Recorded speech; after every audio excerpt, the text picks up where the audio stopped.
Nama saya Yasmin Nurul Fahirah, NIM 31, dari kelas Oceanografi A. Saya akan mulai menjelaskan materi kelompok 4.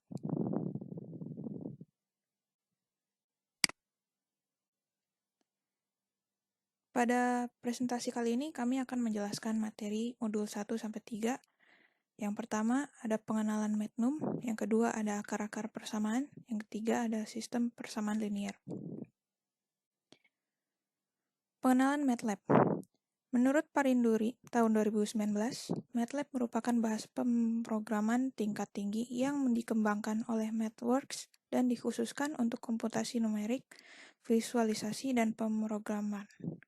Dengan memanfaatkan MATLAB, pengguna dapat melakukan analisis data, mengembangkan algoritma, dan membuat model maupun aplikasi. MATLAB merupakan bahasa pemrograman yang hadir dengan fungsi dan karakteristik yang berbeda dengan bahasa pemrograman lain yang sudah ada lebih dahulu seperti Delphi, Basic maupun C++. MATLAB merupakan bahasa pemrograman level tinggi yang dikhususkan untuk kebutuhan komputasi teknis, visualisasi, dan pemrograman seperti komputasi matematik, analisis data, pengembangan algoritma, simulasi dan pemodelan, dan grafik-grafik perhitungan. Manfaat MATLAB. MATLAB biasanya digunakan untuk penelitian, pengembangan sistem, dan desain sistem. Berbeda dengan bahasa pemrograman lainnya, MATLAB merupakan bahasa pemrograman tertutup. Untuk kompilasi program, Anda harus menggunakan software dari MathWorks sendiri. Berikut pengertian MATLAB dan kegunaannya. Yang pertama ada matematika. Sebagai ilmu yang dikenal sebagai the mother of science, sudah tentu MATLAB dapat membantu memecahkan berbagai permasalahan matematika, baik dari perhitungan biasa, simulasi fungsi, maupun pemodelan matematika. Yang kedua ada statistika. Statistika adalah cabang ilmu matematika yang mempelajari bagaimana merencanakan, mengumpulkan, menganalisis, interpretasi, dan presentasi data. MATLAB juga menyediakan berbagai tool statistik seperti time series, neural network, dan lain-lain. Yang ketiga ada finansial. Permasalahan finansial dapat diselesaikan dengan MATLAB seperti inflasi, suku bunga, maupun permasalahan kompleks lainnya. Banyak tool seperti Financial Time Series. Yang keempat ada teknik dan komputasi. MATLAB dapat membantu dalam perancangan desain suatu sistem dan analisis suatu algoritma. Tersedia berbagai tool seperti Fuzzy Logic Designer, Control System Tuner, Control System Designer, Linear System Analyzer, Neurofuzzy Designer, dan System Identification. Yang kelima ada biologi. Perkembangan dunia semakin maju. Dua ilmu dengan basis yang berbeda antara biologi dan teknologi sekarang bisa disatukan. MATLAB memungkinkan untuk melakukan analisis sistem organ, jaringan, bahkan DNA manusia, dan perancangan organ buatan. Banyak tool yang dapat digunakan seperti molecule viewer dan simbiologi. Yang keenam ada komunikasi dan jaringan.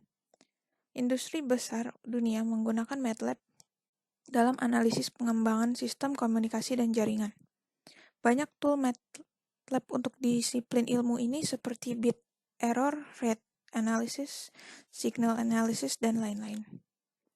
Untuk materi selanjutnya akan dijelaskan oleh teman saya. Terima kasih.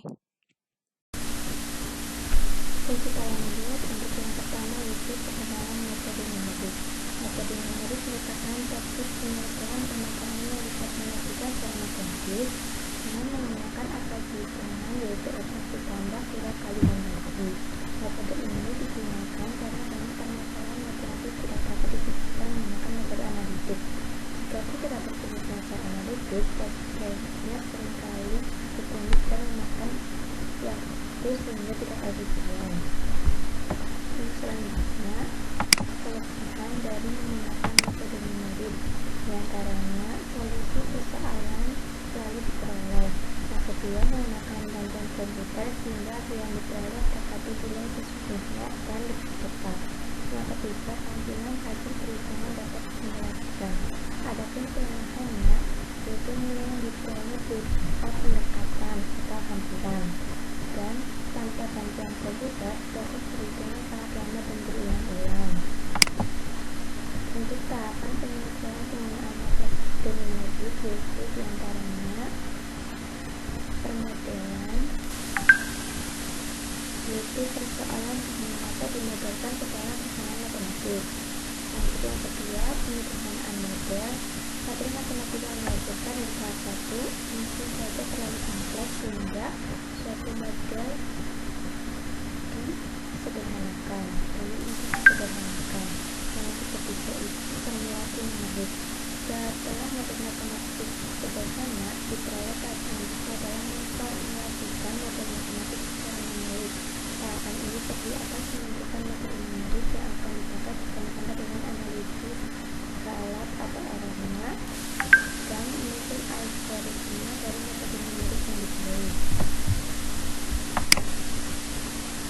Untuk tahapan selanjutnya yaitu pemodelan. Tahap selanjutnya dengan menyempurnakan algoritma ke dalam program komputer. Untuk yang kelima itu operasional. Sebelum digunakan dengan rasional, program komputer perlu dilakukan uji coba dengan data simulasi dan dievaluasi hasilnya. Untuk yang keenam itu evaluasi.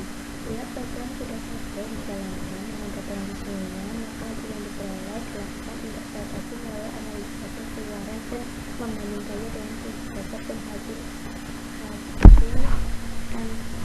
trik untuk mengukur kualitas solusi model. Untuk yang kedua itu penerapan metode yaitu akar-akar persamaan.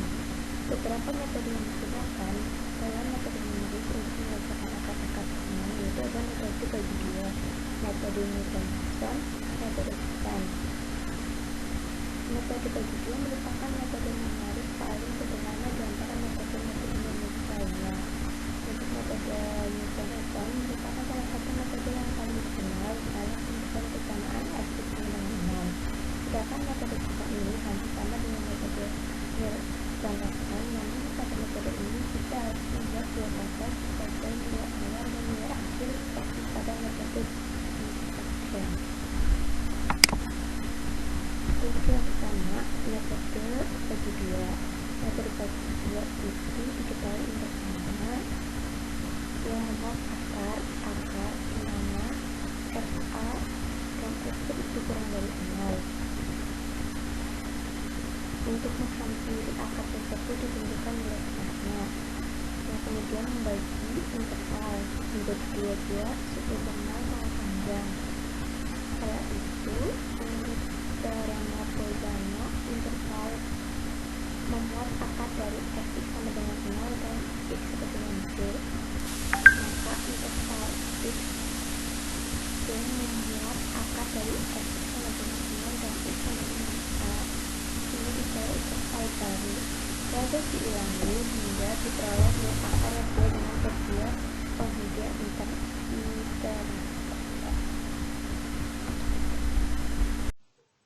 Nah, untuk metode yang pertama itu adalah metode Newton-Raphson, di mana metode ini untuk mencari hampiran akar-akar yang fungsinya tuh berupa nilai 0 atau real.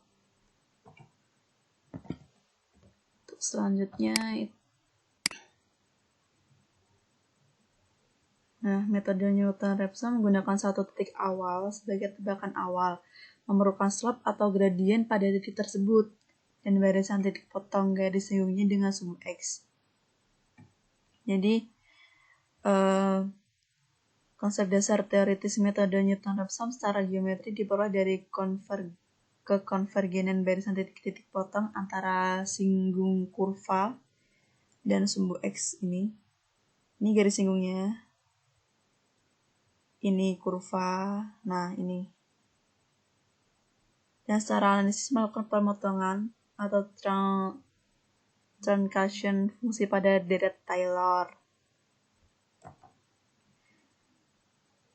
Nah, konsep dasar penolakan rumus Newton-Raphson itu bisa dengan menggunakan deret Taylor.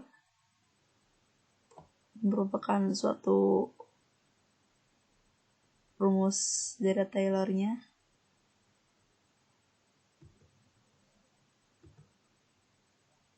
Nah, yang kedua itu metode Sechan.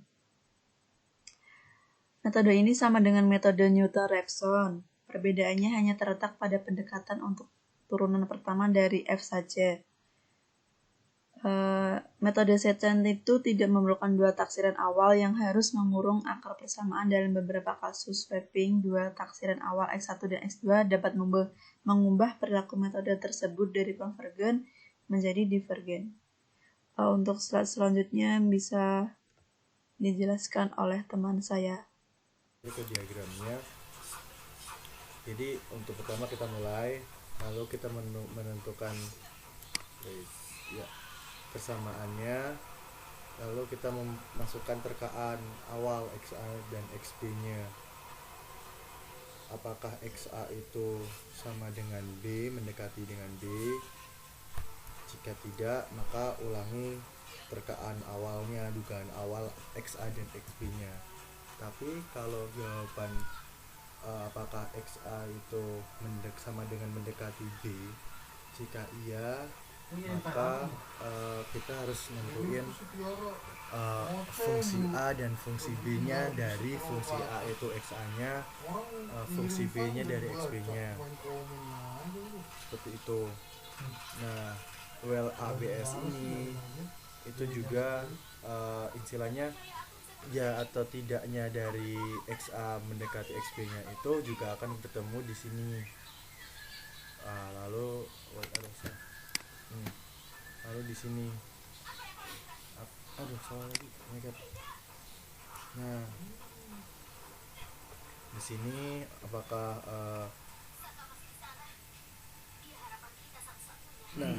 M tersebut sama dengan N ditambah 1, di mana kita bisa lihat ada rumus di sini persamaan. Lalu Nah, oke. Lalu hasilnya akan seperti ini. Lalu kita cetak dan stop ya untuk metode Sechan. Nah, lalu kita memahami sistem persamaan linear. Jadi ada satu jurnal 2017 dari Indo dan kawan-kawannya. Sistem persamaan linear itu salah satu ilmu dari matematika yang bagaimana sih nyelesain matriks yang berorder N dikali M, order A dikali B, seperti itu dalam persamaan linear secara teori dan secara numerik. Jadi secara teoretikal dan secara numerik atau secara hitung-hitungannya, itu yang bikin ribet juga. Sistem persamaan linear secara pengertiannya adalah sekumpulan persamaan linear dengan variabel-variabel tersebut tidak kita ketahui. Jadi tujuannya sih kita nyari variabel itu agar diketahui, simpelnya seperti itu. Tetapi secara numerik ya kita tahu itu pasti bikin orang males lah ya, kalau yang benar males. Tapi kalau untuk yang ngerti mah pasti seru-seru. Jadi sistem persamaan linear itu terjadi dari M persamaan dengan N variabel. Jadi persamaan ini memuat variabel seperti ini. Yang variabel tersebut kita nggak ketahui yang disusun dengan persamaan M. Nah, kalau untuk contoh kali ini kita lihat nih, ini persamaan M-nya ada dua persamaan, lalu memuat variabel N. Nah, ini XN-nya kita tuh nggak tahu berapa, bisa jadi X ke-5 atau X ke-3, kita nggak tahu. Nah, itu makanya dengan sistem persamaan linear kita mencari tersebut dengan apa A, I, J, dan XI. Ya, ini ada persamaan lain. Sejumlah N persamaan linear harus diselesaikan dengan secara simultan. Ya, jadi secara simultan itu kita harus menyelesaikan ini secara serentak, alias harus secara bersama-sama dengan cara sistematis dan runtut. Agar memenuhi persamaan di atas, kita dapat nilai variabel diketahui gitu. Ya, ini sistem persamaan linear lagi tapi secara teoretikal bisa dibaca. Ada juga orang mengatakan persamaan linear itu suatu persamaan yang variabelnya hanya berangkat satu dan tidak mengandung perkalian antara satu variabel dengan variabel yang lainnya. Jadi variabelnya berpangkat satu dan tidak mengandung perkalian yang saling berhubungan dengan variabel yang lain. Nih, terdapat beberapa metode. Ini metode eliminasi Gauss-Jordan. Jadi ada Gauss, lalu Gauss dan Jordan, Gauss dan Seidel, dan Autoran-Kramer. Ya sih, Gauss agak sedikit rakus di sini. Dia ngambil 3 tempat sendiri. Langsung mulai. Nah, ada juga metode lain, metode Cholesky. Mungkin orang Ukraina atau Uni Soviet, gue nggak tahu, tapi nama Uni Soviet banget ya. Bukan komunis loh. Seperti ini kalau Cholesky, bentuk A nya L kali L pangkat T. Oh, nggak tahu ini apa, susah banget ini. Ya udah, Cholesky, Uni Soviet, Lalu Chapra and Raymond dalam bukunya itu tahun 1990, tuh bukunya bahasa Inggris ya. Persamaan linear itu bisa dibaca di sini. Ingat di sini juga ada persamaan non-linear yang simultan. Jadi semua tuh harus dikerjain serempak dan dari awal sampai akhir untuk menyelesaikan persamaan linear. Jadi ingat simultan. Dan kita bisa lihat di sini sistem persamaan linear itu banyak banget digunain, bukan hanya dalam matematika, bahkan dalam ilmu sosial pun dipakai. That's why sistem persamaan linear itu bukan suatu ilmu yang hanya digunakan untuk kita anak sains, tapi juga dipakai untuk orang-orang sosial juga. Jadi skalanya sangat luas. Cuman bedanya ya ada easy, intermediate, hard, dan veteran, ya itulah. Nih, menyelesaikan suatu sistem persamaan linear berarti kita nyari variabel, ya kan, tadi kita mencari variabel tidak ketahui. Seperti itu. Jadi secara dasarnya persamaan linear itu ada dua, secara metode langsung dan tak langsung. Dadah. Melanjutkan materi selanjutnya, yaitu ada sistem persamaan linear. Sistem persamaan linear itu ada metode langsung. Metode langsung adalah metode yang mencari penyelesaian suatu sistem persamaan linear dalam langkah berhingga. Menurut Chapra and Raymond tahun 1990, metode ini dijamin berhasil dan disarankan untuk pemakaian secara umum. Lalu metode tak langsung atau metode iteratif yang bermula dari suatu hampiran dalam tak berhingga namun langkahnya konvergen. Nah, metode-metode iteratif digunakan untuk menyelesaikan sistem persamaan linear berukuran besar dan proporsi koefisien nolnya besar, seperti sistem-sistem yang banyak dijumpai dalam sistem persamaan diferensial.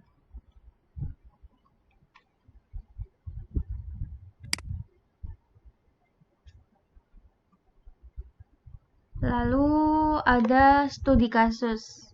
Studi kasus yang dicantumkan di sini yaitu berdasarkan pada buku Bambang Triatmojo tahun 2002, seperti contoh soal akar-akar persamaan. Soalnya hitung salah satu akar dari persamaan berikut ini. Fx, Tgx min x min 1 sama dengan 0. Penyelesaiannya yaitu dihitung dahulu nilai fx pada interval antara dua titik, misalkan x1 sama dengan x sama dengan 15, 1,5. Dalam menghitung fungsi Tgx, nilai x dinyatakan dalam radian, seperti dalam hitungan pada gambar, pada tulisan tersebut. Untuk x sama dengan 1, fx sama dengan 1 sama dengan Tg kurung buka x min pi kali 180 kurung tutup min x min 1 sama dengan Tg kurung buka 1 per pi kali 180 kurung tutup min 1 sama dengan min 0,44259. Jadi dari persamaan tersebut dimasukkan X per Pi kali 180. X-nya diganti itu, disubstitusikan. Lalu untuk X sama dengan 1,5, Fx 1,5 sama dengan TG disubstitusikan ke X jadi 1,5 per Pi kali 180 min 1,5 min 1 sama dengan 11,60142. Nah, perubahan tanda dari Fx menunjukkan bahwa akar persamaan berada antara nilai X sama dengan 1 dan X sama dengan 1,5 dihitung dari X1 kemudian dihitung fungsi Fx. Rumusnya yaitu X1 sama dengan X1 plus X2 per 2 sama dengan X1-nya 1, X2-nya 1,5, lalu dibagi 2 hasilnya 1,25. Fx sama dengan 1,25 sama dengan TG 1,25 per Pi kali 180 min 1,25 min 1 sama dengan 0,75957. Nah, setelah diketahui nilai Fx sama dengan 125, maka langkah selanjutnya adalah membuat setengah interval berikutnya untuk membuat interval yang semakin kecil, jadi mengerucut, di mana akar persamaan berada. Dalam pemakaian pemrograman komputer, dapat digunakan dengan mengganti bentuk persamaan atau fungsi seperti pada baris 2 menjadi bentuk persamaan dalam contoh 2 untuk soal ini. Disarankan pertambahan interval atau untuk mencari lokasi di mana akar persamaan berada adalah AR sama dengan 0,5. Dengan menggunakan program tersebut diperoleh hasil hitungan seperti yang ditunjukkan dalam tabel tersebut. Lalu studi kasus langkah selanjutnya adalah